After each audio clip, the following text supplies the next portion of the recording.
अस्सलाम वालेकुम। आज के सेशन में हम लोग कंटेंट क्रिएशन के डूज़ एंड डोंट्स को डिस्कस करेंगे और ये एक जनरल ओवरव्यू होगा कि हमें क्या चीज़ें दिमाग में रखनी चाहिए जब हम कंटेंट बना रहे हैं, इर्रिस्पेक्टिव के हम कौन से टाइप के कंटेंट पे काम कर रहे हैं। कुछ जनरल चीज़ें जो कि हमें अ, हमारे दिमाग में होनी चाहिए, तो उससे फ़ायदा ये होगा कि जब आप कंटेंट को क्रिएट कर रहे होंगे तो आप उन बैड पॉइंटर्स को अवॉइड कर सकें और जो गुड एस्पेक्ट्स हैं जो बेसिकली आपके कंटेंट को मोर इंगेजिंग बना सकती हैं, ज़्यादा इंटरेस्टिंग बना सकती हैं, वो उनको आप फोकस कर सकें। तो स्टार्ट करते हैं। ट्रिक्स ऑफ द ट्रेड हैं ये बेसिकली कंटेंट क्रिएशन की। और like any skill, content creation can also be made simple. You follow some basic guidelines and avoid a few common mistakes. तो जैसा मैंने बोला कि कुछ चीज़ें जो मैंने अपने एक्सपीरियंस से गेन की हैं कि किस तरीके से अच्छा कंटेंट बनना चाहिए, वो हम देख रहे होंगे। और कुछ चीज़ें जो हमने लर्न करी इन द फॉर्म ऑफ मिस्टेक्स, वो भी मैं आपसे डिस्कस कर रहा हूँ कि क्या चीज़ें हैं जो अवॉइड करनी चाहिए, जिससे इवेंचुअली आपका जो ओवरऑल कंटेंट है वो बेहतर हो सकता है। तो सबसे पहले है गुड कंटेंट गाइडलाइंस। अच्छा, एक चीज़ आपको दिमाग में रखनी है दोनों एस्पेक्ट्स में कि आप जब कंटेंट क्रिएट कर रहे हैं तो आपके माइंडसेट इस चीज़ से क्लियर हो कि क्या चीज़ें अच्छी हैं और क्या चीज़ें बुरी हैं। तो कंटेंट क्रिएट करने से पहले भी आपके दिमाग में ये चीज़ होनी चाहिए, और जब आप कंटेंट क्रिएट कर लें तो बेसिकली आपको सिर्फ उसका एक रिव्यू करना है कि जो गुड कंटेंट एग्जांपल्स हैं वो मैंने अप्लाई करी हैं और जो बैड पॉइंटर्स हैं वो मैंने अवॉइड करें कि नहीं करें। तो अच्छी प्रैक्टिस यही है कि आपके दिमाग में ये चीज़ें कंटेंट क्रिएट करने से पहले भी हों और बाद में भी हों। तो जो कुछ इंपॉर्टेंट गाइडलाइंस गुड कंटेंट के हवाले से हैं वो आपके सामने अभी आ रही हैं। सबसे पहले, जैसे हमने टाइटल में भी इसको डिस्कस करा था, कि आपकी हेडलाइन, आपका टाइटल इंटरेस्टिंग होना चाहिए, प्रिसाइज होना चाहिए, और जैसे यहाँ पे मेंशन है अटेंशन ग्रैबिंग होना चाहिए।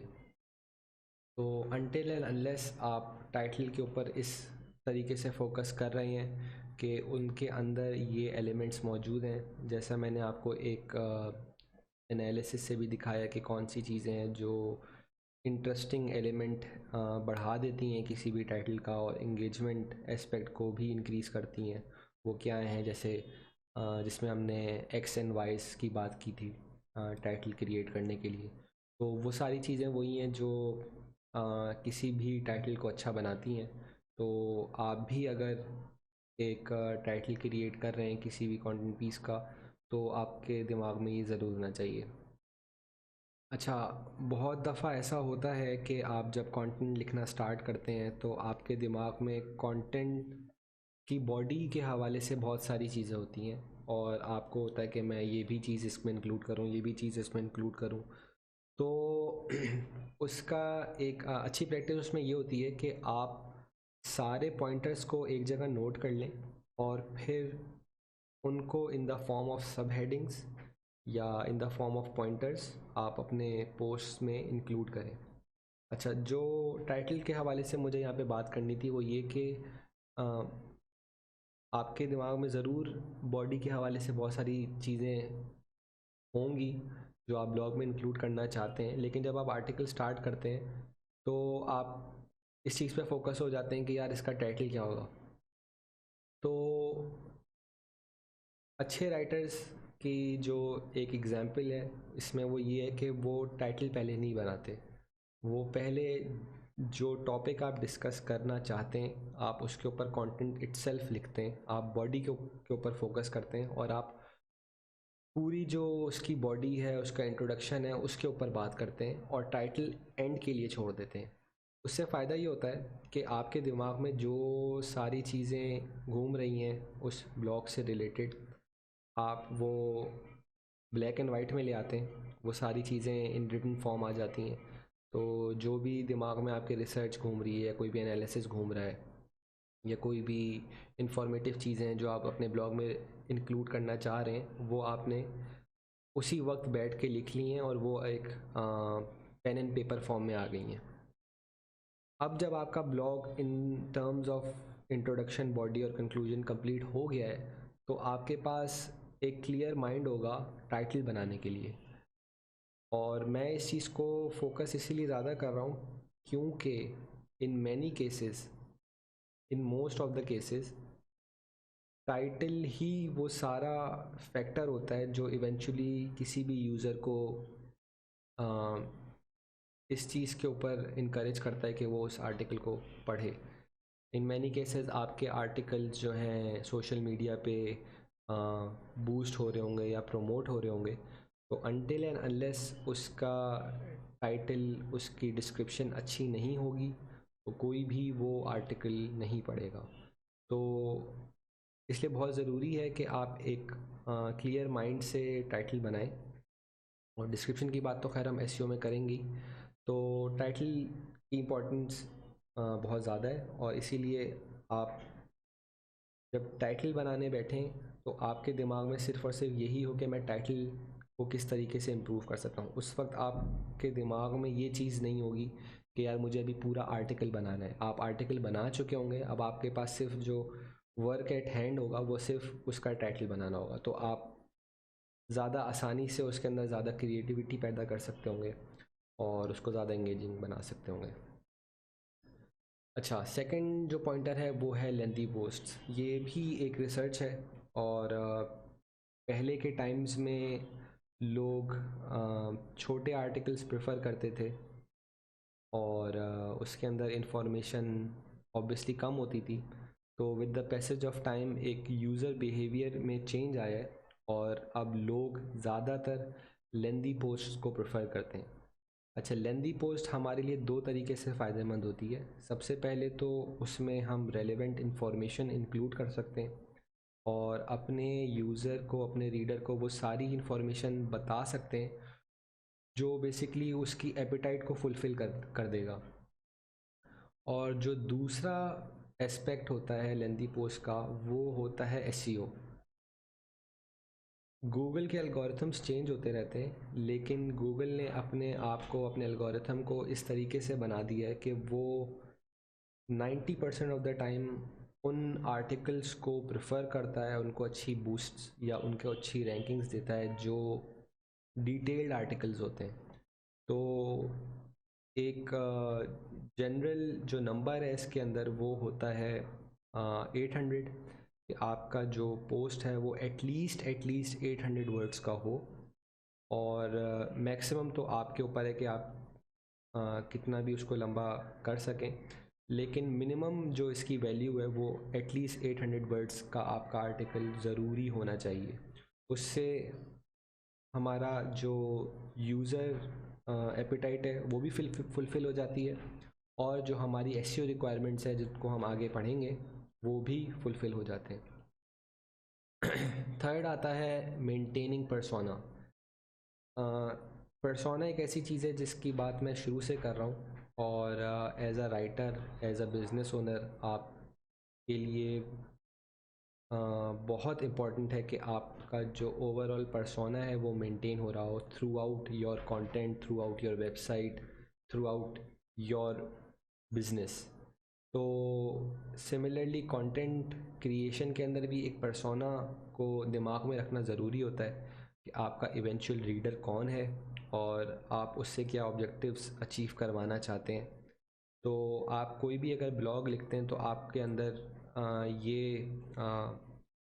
जो है आपके बैक ऑफ द माइंड होना ज़रूरी है कि इससे आप कौन सी टारगेट ऑडियंस कर रहे हैं।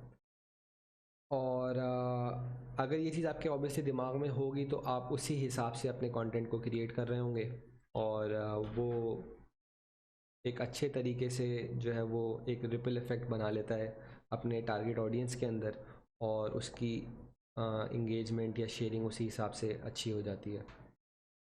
अच्छा, मेंटेनिंग पर्सोना के बाद हम आते हैं keeping it up to date. बहुत सारे आर्टिकल्स हैं जो ऑब्वियसली आप अपडेट करेंगे इन योर कंटेंट कैलेंडर। और इसमें मैं एक इम्पॉर्टेंट फैक्टर ऐड कर देता हूँ, वो होता है कॉर्नरस्टोन आर्टिकल्स। कॉर्नरस्टोन आर्टिकल्स जो हैं वो आपके ब्रांड को डिफ़ाइन कर रहे होते हैं, आपकी रैंकिंग्स का एक इम्पॉर्टेंट फैक्टर होते हैं, और उनको उनकी रैंकिंग्स को मेंटेन करने के लिए और उनसे एक अच्छा ट्रैफिक जनरेट करने के लिए, इवेंचुअल सेल्स जनरेट करने के लिए ये बहुत ज़रूरी होता है कि हमारे जो वो कॉर्नरस्टोन आर्टिकल्स हैं वो अप टू डेट हों। तो इसको आप इस तरह से समझ लें कि आप जब अपना एक कंटेंट कैलेंडर बनाएंगे, हम अपने इन द नेक्स्ट 2 और 3 सेशंस कंटेंट कैलेंडर बनाना समझेंगे और उसमें क्या क्या चीज़ें ऐड होती हैं, क्या नहीं होती हैं। तो उसमें एक एस्पेक्ट कॉर्नर स्टोन आर्टिकल्स का भी होगा, और वहाँ पे हम इस चीज़ को भी देख लेंगे कि हमारे कॉर्नर स्टोन आर्टिकल्स किस तरह बनते हैं और उनको हमें अप टू डेट रखना किस तरह चाहिए।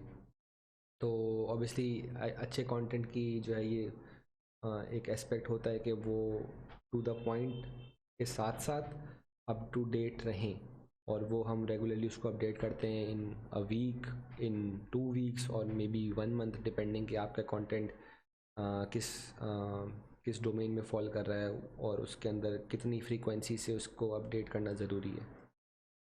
तो अच्छा, इसके बाद 2 चीज़ें हैं, बैक्ड बाय डेटा और लॉट्स ऑफ विजुअल्स। विजुअल्स की बात हमने पहले भी करी है और इसकी एम्फेसिस एक्सट्रीमली ज़्यादा है।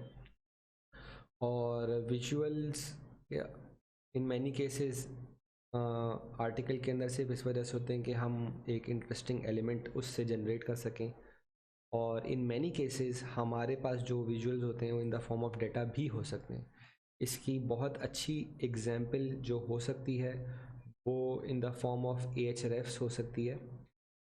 और ये एक वेबसाइट है जो सिर्फ SEO फोकस्ड वेबसाइट है, और इनका सारा कंटेंट SEO के अराउंड रिवॉल्व करता है। जब हम SEO को पढ़ेंगे तो एक कंप्लीट सेशन है जिसमें मैं आपको Ahrefs का A to Z समझा रहा हूँ। तो हम वहाँ पे Ahrefs के ब्लॉग्स को डिस्कस करेंगे और हम ये देखेंगे कि किस तरह Ahrefs अपने आर्टिकल्स, क्योंकि SEO एक बहुत बोरिंग सा सब्जेक्ट लगता है बहुत सारे लोगों को, और इसके बारे में इंफॉर्मेशन हासिल करना जो है वो उसके अंदर हम फन एलिमेंट नहीं डाल सकते। तो ये Ahrefs जो हैं अपने ब्लॉग्स को इंट्रीगिंग और इंटरेस्टिंग रखने के लिए उनको डेटा को प्रोवाइड करते हैं, और उनका इन मैनी केसेस जो विजुअल्स होते हैं वो इन द फॉर्म ऑफ डेटा होते हैं। और हम इस चीज़ को वहाँ पे फिर स्टडी कर लेंगे कि किस तरीके से आप अपने कंटेंट के अंदर विजुअल्स को इन the form of data add कर सकते हैं, और इससे बेसिकली आपके जो लास्ट दोनों पॉइंटर्स हैं वो कवर हो जाएंगे कि आपने अपने यूज़र्स को रेलेवेंट डेटा भी प्रोवाइड कर दिया है और वो इंटरेस्टिंग एलिमेंट जो है इन द फॉर्म ऑफ विजुअल्स उनको शो हो रहा होगा। तो ये बेसिकली कुछ पॉइंटर्स हैं जो आपको दिमाग में रखने ज़रूरी हैं। आप चाहें तो इनको कहीं नोट कर लें, और जब भी आप कंटेंट क्रिएट कर रहे हैं किसी भी एस्पेक्ट का, तो आप मेक श्योर करें कि ये फैक्टर्स उनके अंदर ज़रूर हैं। अच्छा, अब हम आ जाते हैं कुछ pointers for bad content. Similar के जिस तरह से हम अपने दिमाग में रखना चाहते हैं गुड कंटेंट को, इसी तरीके से हम अपने दिमाग में रखना चाहेंगे बैड कंटेंट को भी। और आर्टिकल क्रिएट करने से पहले हमारे दिमाग में होना चाहिए कि यार कौन सी वो चीज़ें हैं जो किसी भी कंटेंट को बुरा बना सकती हैं, अन अनफन बना सकती हैं, और जो है वो कंटेंट के अंदर एक बोरिंग फैक्टर ला सकती हैं, या वो कंटेंट से वो ऑब्जेक्टिव हम अचीव नहीं कर पाते जो हम करना चाहते हैं। तो आर्टिकल को स्टार्ट करने से पहले ये दिमाग में होना ज़रूरी है, और फिर इवेंचुअली जब हम आर्टिकल को कंप्लीट कर लेंगे तो हमें बस उसको एक तरीके से रिव्यू करना होगा कि ये चीज़ें तो हमारे आर्टिकल्स का पार्ट हैं या नहीं है। तो काफ़ी सिंपल सी कुछ चीज़ें हैं। For getting the reader, for getting the brand. जो पर्सोना की बात मैंने गुड कंटेंट में की थी, उसका एक बेसिकली इन्वर्स है ये, कि आप अपने रीडर को भूल जाएं कि वो क्या इंफॉर्मेशन लेने आपकी वेबसाइट पे या आपके ब्लॉग पर आ रहा है, और आप अपना पर्सोना वहाँ पे मेंटेन कर रहे हैं या नहीं कर रहे हैं। अगर आप किसी भी वेबसाइट पे या किसी भी ब्लॉग के ऊपर अपना कंटेंट प्रोड्यूस कर रहे हैं, तो वो डायरेक्टली मैच करना चाहिए आपके ब्रांड से और जो आपका टारगेट ऑडियंस वहाँ पर आ रहा है। इसकी एक कॉमन सी एग्जांपल ये हो सकती है कि आप एक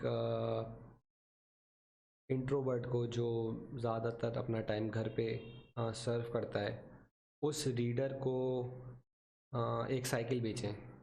तो ये कंट्रास्ट है बेसिकली उसकी उसकी मेंटेलिटी का, और उसकी उसकी क्या प्रायोरिटीज़ हैं, और वो किन चीज़ों में इंटरेस्टेड हो सकता है।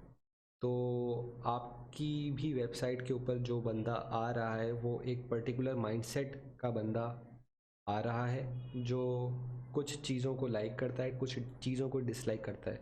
आपको उन चीज़ों को दिमाग में रखते हुए ही अपने कंटेंट को क्रिएट करना है, और ये मेक श्योर करना है कि वो जो चीज़ देखने आ रहा है आप उसको वो चीज़ ही डिलीवर करें। और सिमिलरली जो आपका ब्रांड जिस चीज़ को प्रमोट कर रहा है, जो ओवरऑल पर्सोना आपने अपने ब्रांड का बिल्ड किया है, वो उस कंटेंट से डिलीवर हो रहा हो। अच्छा, वॉल ऑफ टेक्स्ट की बात भी हमने करी है कि अपने कंटेंट को हमें इंटरेस्टिंग बनाने के लिए उसके अंदर अलग अलग तरीके के एलिमेंट्स उसके अंदर डालने होते हैं, for the purpose of engagement या for the purpose of interest. और ये हम कभी भी अचीव नहीं कर सकते कि अगर हमने एक वॉल ऑफ टेक्स्ट बनाई हुई है। और इसको इसको अवॉइड करने के लिए हम गुड कंटेंट की तरफ दोबारा जा सकते हैं कि हम जो है वो विजुअल्स ऐड करें, पिक्चर्स ऐड करें, कोई वीडियो ऐड कर दें, कोई स्लाइड को ऐड कर दें, या किसी भी तरीके से अपने इस चीज़ को अवॉइड कर सकें कि हमारा कंटेंट एक वॉल ऑफ टेक्स्ट है। इन मैनी केसेस ऐसा भी होता है कि आप जो टॉपिक डिस्कस कर रहे हैं या जो पॉइंट डिस्कस कर रहे हैं वहाँ पर कोई कोई पिक्चर की ज़रूरत नहीं है, या वहाँ पे आप कोई पिक्चर ऐड नहीं कर सकते। तो वहाँ पे आप टेक्स्ट को इटसेल्फ इंटरेस्टिंग बनाने के लिए उसको बोल्ड कर सकते हैं, उसको एम्फेसाइज करने के लिए उसके कलर को चेंज कर सकते हैं, या उसका फॉन्ट साइज़ चेंज कर सकते हैं, या आप जो वहाँ पे बात डिलीवर करना चाह रहे हैं उसको ज़्यादा प्रोमिनेंट कर सकते हैं थ्रू इन्वर्टेड कॉमास या थ्रू थ्रू अ कोट। तो ये सारी चीज़ें वो हैं जो आपको वॉल ऑफ टेक्स्ट से बचा लेंगी, और आपके रीडर का जो इंटरेस्ट वाला एलिमेंट है वो मेंटेन रहेगा।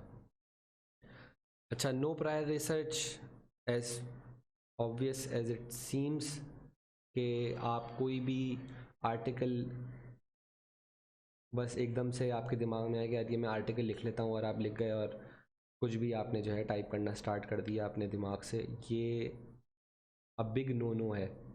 एज लॉन्ग एज कि आप अच्छा कंटेंट क्रिएट करना चाह रहे हैं, ऑब्वियसली अगर आपके पास कोई डेडलाइन है या आप किसी ऐसी ब्रांड का पार्ट है जो न्यूज़ पब्लिश कर रहा है, तो वहाँ पे तो आपके लिए एक ज़रूरी हो जाता है कि आप as soon as possible content create करें। लेकिन हम जिस डोमेन में काम कर रहे होंगे वहाँ पे हमारे पास एम्पल टाइम होगा कि हम रिसर्च कर सकें।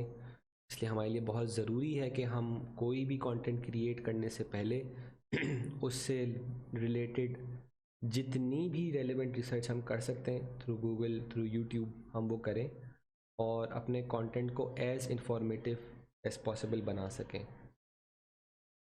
अच्छा, इन सारी बातों के बाद सबसे इम्पॉर्टेंट चीज़ है इग्नोरिंग गुड कंटेंट गाइडलाइंस। आप इन सब चीज़ों को अगर भूल भी जाएं और अगर आप गुड कंटेंट गाइडलाइंस भी आपके दिमाग में नहीं होंगी तो ऑब्वियसली वो बैड कंटेंट की तरफ जा रहा होगा, और हम जो चीज़ अपने कंटेंट से अचीव करना चाह रहे हैं वो हम नहीं कर पाएंगे। तो ये जो लास्ट वाला पॉइंटर है ये सबसे ज़्यादा इम्पोर्टेंट बन जाता है कि अगर आप इन बाकी चारों को थोड़ी देर के लिए इग्नोर कर भी दें, लेकिन इनके साथ साथ गुड कंटेंट गाइडलाइंस को एटलीस्ट कभी भी इग्नोर ना करें। अगर आप उन चीज़ों को ही फॉलो कर लेंगे तो जो 95% ऑफ द केसेस आप बैड कंटेंट से बच जाएंगे। तो इसको ज़रूर दिमाग में रखिए, और अपने जो कंटेंट क्रिएशन की हैबिट है उसके अंदर आप इन चीज़ों को शुरू में जब आप दिमाग में रखेंगे तो जब भी आप कंटेंट बना रहे होंगे सूनर और लेटर आपका फ़्लो उस हिसाब से बन जाएगा, और आप इवेंचुअली जब कंटेंट क्रिएट करेंगे तो आपके सबकॉन्शियस माइंड में वो चीज़ें इम्प्लांट हो जाती हैं कि आपका कंटेंट ऑटोमेटिकली सारी गुड पॉइंटर्स के ऊपर फॉल कर रहा होगा, और आप जितनी भी बैड पॉइंटर्स हैं उनको अवॉइड कर रहे होंगे।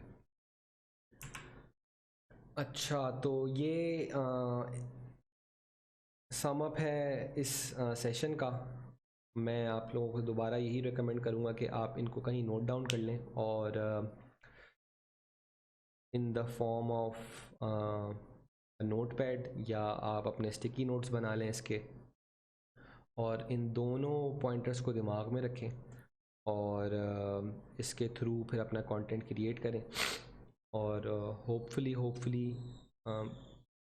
बहुत सारी चीज़ें कुछ और भी हैं जो हम आगे भी डिस्कस करेंगे जो कंटेंट को अच्छा या बुरा बनाती हैं, लेकिन मेजॉरिटी केसेस में आप एक अच्छा कंटेंट प्रोड्यूस कर लेंगे जो हर एस्पेक्ट से अच्छा होगा अगर आप जो गाइडलाइंस मैंने अभी दी हैं उनको अगर आप फॉलो कर रहे हैं। तो यहाँ पे ये चीज़ मैंने दोबारा भी मेंशन की हुई है, keep good content in mind and most importantly keep bad content in mind, तो you can avoid them when creating content. तो ये एक वाइस वर्सा सी चीज़ है, अगर आप गुड कंटेंट गाइडलाइंस को फॉलो कर रहे हैं तो आप बैड पॉइंटर्स को जो है वो अवॉइड कर सकेंगे, और अगर आपके दिमाग में बैड पॉइंटर्स अच्छे से इम्प्लांटेड हैं तो आप ऑब्वियसली उन चीज़ों को अवॉइड कर लेंगे, तो आप जो भी चीज़ क्रिएट कर रहे हैं वो जो बैड कंटेंट वाला जो कैटेगरी है उससे बाहर ही होगा।